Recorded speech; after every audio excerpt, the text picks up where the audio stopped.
One of the major challenges that need to be addressed immediately is awareness creation. Authors should know their rights. Authors should also know where to go to, where these rights are infringed upon. They should know, for instance, that there is a Nigerian Copyright Commission. There is a Reproduction Rights Society of Nigeria. And authors should also know that there are different streams of income. So they should know that outside just selling their books in the bookshop, their books may be photocopied, there may be downloads, and their books may be used in some other secondary way that will entitle them to some income. And Repronig is there to ensure that for every secondary use of a work, the author and the publisher, who are the right owners, get some recompense. We've gone around to let authors, publishers, users, and everyone that is a stakeholder in the book chain know that there is a Repronig. We're out there on the net, www.repronig.ng. If you go there, you get information on what Repronig does, how it can assist right holders, how it works to ensure that the universities, the institutions that will use those materials get fair deals.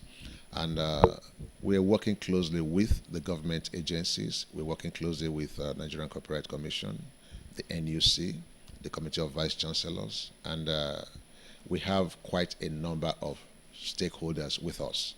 The focus this year is actually on the print disabled and the visually impaired. So hopefully this year we're going to talk more about how those who are otherwise denied access to books will better be able to do that. We're going to be working with them. We've spoken with the president of the Nigerian Blind Union. We're going to be working with them to find strategies to make Nigerian, the blind community in Nigeria and the visually impaired to have more access. So for this year's celebration, it's not just talk. We're going to do some work.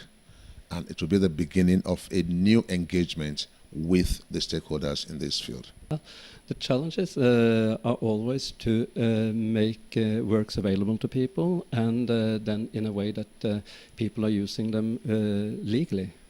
There's a lot of piracy out there, but at the same time we cannot stop piracy unless we also make it possible for users of copyright material to have access to them legally.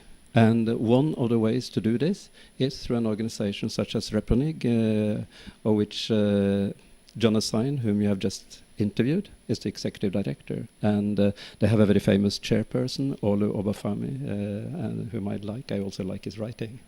National level, there is an initiative called the Accessible Books Consortium, ABC as the abbreviation.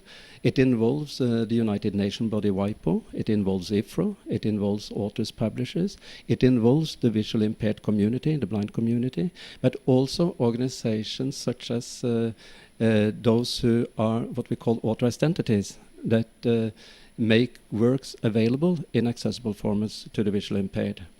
And Nigeria could duplicate some of those efforts and try to make works available more to the blind, including ratification of the so-called Marrakesh Treaty for the Blind.